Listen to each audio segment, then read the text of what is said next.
Hello everyone. तो आज ये हम स्टार्ट करेंगे the first chapter of BST, that is nature and significance of management. बहुत इजी चैप्टर है। पहले तो बताती हूँ कि व्हाट इज़ मैनेजमेंट। मैनेजमेंट क्या होता है? It is a process of getting work done by people and achieving goals effectively and efficiently. अब मैंने यहाँ पे 3 टर्म्स यूज़ किए। एक तो प्रोसेस।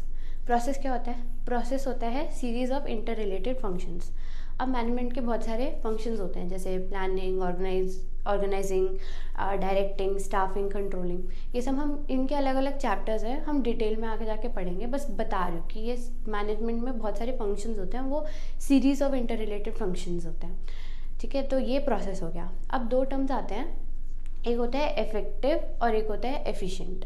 ये 2 टर्म्स ना हम जनरली कंफ्यूज हो जाते हैं कि सेम ही है, but there is a big difference. वो बताती हूँ कि क्या है। इफेक्टिवनेस होता है doing the right task and achieving goals on time. इधर सिर्फ ये होता है कि गोल्स जो है ना वो हमारे टाइमली कंप्लीट होने चाहिए। एंड एफिशिएंसी होता है कि doing the task correctly with minimum cost. Example देती हूँ। एग्जाम्पल हो गया कि अगर एक मैनेजर को बोला गया कि एक महीने में 5000 यूनिट्स प्रोड्यूस करने हैं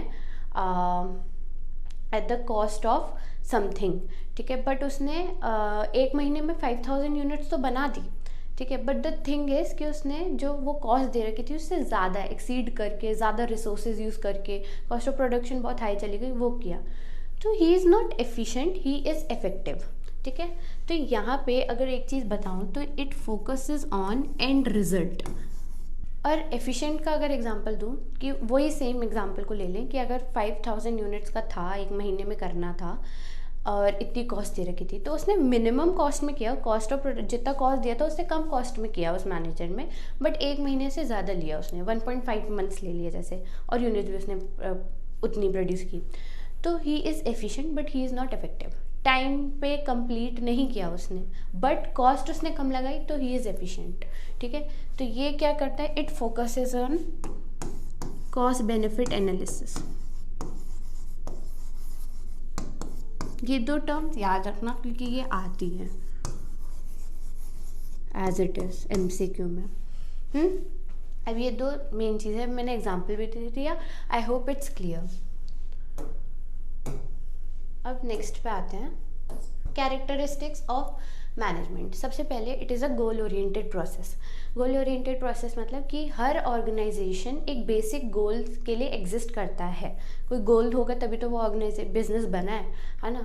तो वो गोल्स जो होते हैं वो सिंपल एंड क्लियरली स्टेटेड होता है। मैनेजमेंट क्या करता है? मैनेजमेंट जितने भी इंडिविजुअल ऑर्गेनाइजेशन में है उनके एफर्ट्स को यूनिफाई करता है and helps to achieve the setted objective या जो भी गोल्स हमने सेट कर रखे हैं।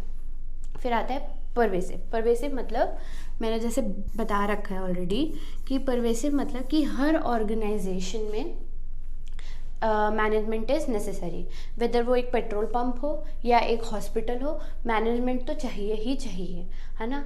अब ऑल्सो कि अगर इंडिया में एक मैनेजर कुछ काम कर रहा है तो वही काम यूएसए में मैनेजर करेगा, but the only difference is कि कैसे कर रहे हैं वो काम, वो डिफर कर सकता है क्योंकि ह्यूमन नेचर सेम तो रहता नहीं है ना। ठीक है, फिर आता है मल्टी डायमेंशनल। मल्टी डायमेंशनल में 3 चीज़ें आती हैं। एक तो आते हैं वर्क, एक आता है पीपल और एक आता है ऑपरेशन। अब एक एक ये तीनों डायमेंशन में बताती हूँ। पहला आता है management of work. Management of work क्या होता है कि हर ऑर्गेनाइजेशन में कुछ ना कुछ वर्क तो होता ही होगा। मैनेजमेंट क्या करता है? इस वर्क को ट्रांसलेट करता है into goals and means to do it. क्या गोल्स होने चाहिए इस वर्क के लिए एंड क्या वेज हैं कि इसको अचीव कर सकते हैं। फिर आता है मैनेजमेंट ऑफ पीपल। पीपल क्या होता है कि getting work done through people. अब इसमें 2 चीज़ें आ जाती हैं। मैनेजमेंट एक तो ग्रुप ऑफ पीपल को एज इंडिविजुअल देखता है कि जिसके डाइवर्स नीड्स हैं, ठीक है। एक देखता है इंडिविजुअल को as a group of people जो ऑर्गेनाइजेशन गोल्स को अचीव करेंगे। फिर आता है ऑपरेशन।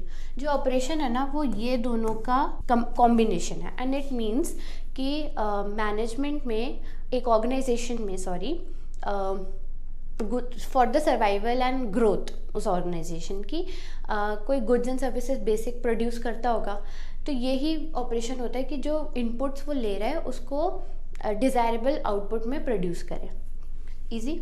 फिर आता है कंटिन्यूस। कंटिन्यूस का ये एज इट इज़ लाइन आ जाती है कि it is a series of continuous composite but separate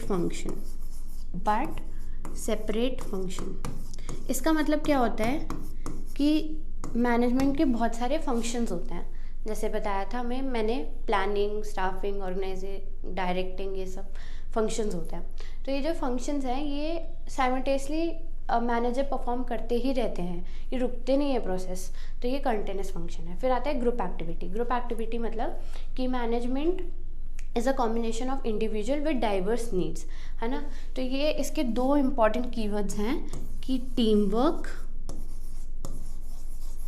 and coordination, कि इसके थ्रू जो जितने भी इंडिविजुअल हैं विद डाइवर्स नीड्स वो इन दोनों के थ्रू अचीव करता है गोल्स को।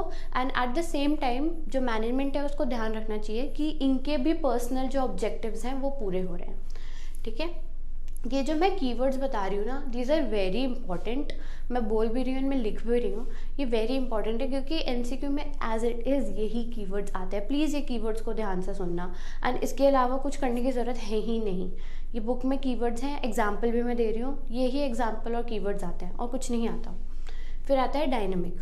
डायनामिक होता है कि बिजनेस एनवायरनमेंट में हम आगे जाके पढ़ेंगे कि बिजनेस एनवायरनमेंट बहुत फ्रीक्वेंटली चेंज होता रहता है और बहुत सारे फैक्टर्स हैं जो इफेक्ट करते हैं बिजनेस की फंक्शनिंग को, डे टू डे फंक्शनिंग को। तो मैनेजमेंट डायनेमिक फंक्शन है क्योंकि it has to adapt itself to the changing environment in order to be successful. इसका एग्जांपल आ जाता है एमसीक्यू में, जो है मैकडॉनल्ड्स का, कि मैकडॉनल्ड्स ने अपना मेन्यू में बहुत चेंज लाए थे ताकि वो इंडियन मार्केट में सर्वाइव कर सकें। फिर लास्ट आता है इंटेंजिबल फोर्स। इंटेंजिबल फोर्स का मतलब ये होता है कि it can not be seen but management can not be seen but it can be felt by the way organisation works. अब इसमें 3 चीज़ें आ जाती हैं। एक तो कि एम्प्लॉयज़ जो हैं वो हैप्पी हैं, जो टारगेट्स हैं वो अकॉर्डिंगली मेट हो रहे हैं, एंड ऑल्सो कि क्योस नहीं है, ऑर्डरलीनेस है। क्योस नहीं है, ऑर्डरलीनेस है। ठीक है, ये है कैरेक्टरिस्टिक्स ऑफ मैनेजमेंट।